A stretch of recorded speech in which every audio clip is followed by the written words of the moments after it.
చేసి financial closure కూడా complete చేసి మారిటైమ్ బోర్డు క్రియేట్ చేసి అన్ని రకాలుగా ఈ ప్రాజెక్టులను ముందుకు తీసుకొని పోయే కార్యక్రమం చేసి ఏకంగా రామయ్యపట్నం పోర్టులో ఏకంగా ఒకటేసారి దాదాపుగా 95% ప్రాజెక్టు కూడా పూర్తి చేసిన పరిస్థితిలోకి మన ప్రభుత్వ హయాంలో జరిగింది.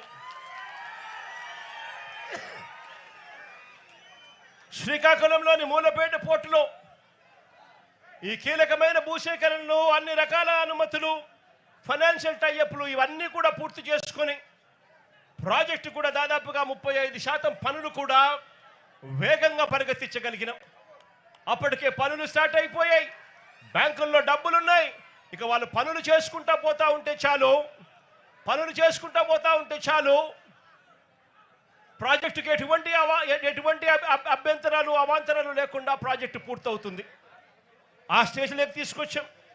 మచిలీపట్నంలో కూడా పూర్తిగా భూసేకరణలన్నీ పూర్తి చేసి అన్ని అనుమతులు తీసుకొని వచ్చి బ్యాంకులతో టైఅప్ చేసి లోన్లన్నీ శాంక్షన్ చేయించి మారిటైమ్ బోర్డు ద్వారా పూర్తిగా పనులు కూడా చేసి దాంట్లో కూడా దాదాపుగా 35% పనులు కూడా మన ప్రభుత్వ హయాంలోనే అప్పటికే మొదలయ్యాయి.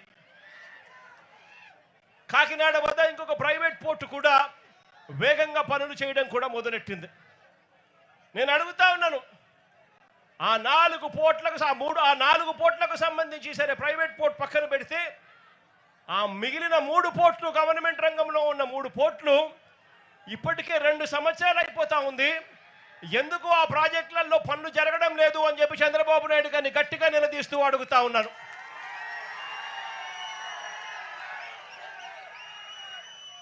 ఇవి కాకుండా మరో దాదాపుగా 3,800 కోట్ల రూపాయలతో మొదలెట్టిన 10 కొత్త ఫిషింగ్ హార్బర్లు, ఇందులో జువలదిన్న ప్రాజెక్టు కాసేపటి కిందటనే ఈ జువలదిన్న ప్రాజెక్టును కూడా రాష్ట్రానికి మొత్తానికి కూడా చూపించాం.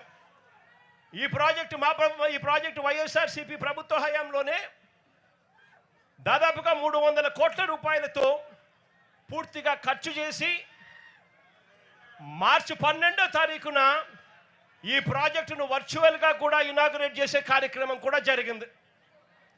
ఎన్నికల కోడ్ రావడంతో మార్చి 16వ తారీఖున ఎన్నికల కోడ్ రావడంతో ఇక్కడికి వచ్చి ఫిజికల్గా చేసే కార్యక్రమం ఏదైతే ఉందో అది పోస్ట్పోన్మెంట్ అయ్యింది. ఇదే ప్రాజెక్టును మళ్ళీ ఎన్నికలు అయిపోయిన తర్వాత మోడీ గారు ఆగస్టులో మళ్ళీ ఆయన కూడా వర్చువల్గా దీన్ని స్టార్ట్ చేశారు. ఇదే జువలదిన్న ప్రాజెక్టు అన్ని రకాలుగా పూర్తయిపోయిన ఈ ప్రాజెక్టు ఇక్కడే ఈ ప్రాజెక్టులో మత్స్యకారులందరికీ కూడా ఎక్స్క్లూజివ్లీ ఫిషింగ్ హార్బర్ ఏర్పాటు చేసిన ఈ ప్రాజెక్టు మన కళ్ళ ఎదుటే కనిపిస్తుంది. పక్కనే బాపట్ల జిల్లాలో నిజాంపట్నం ఫిషింగ్ హార్బర్, అందులో 62% పనులు ఇప్పటికే పూర్తయ్యాయి మా ప్రభుత్వ హయాంలోనే. కృష్ణా జిల్లాలోని మచిలీపట్నం హార్బర్ను అక్కడ దాదాపుగా 57% పనులు పూర్తయ్యాయి మన ప్రభుత్వ హయాంలోనే.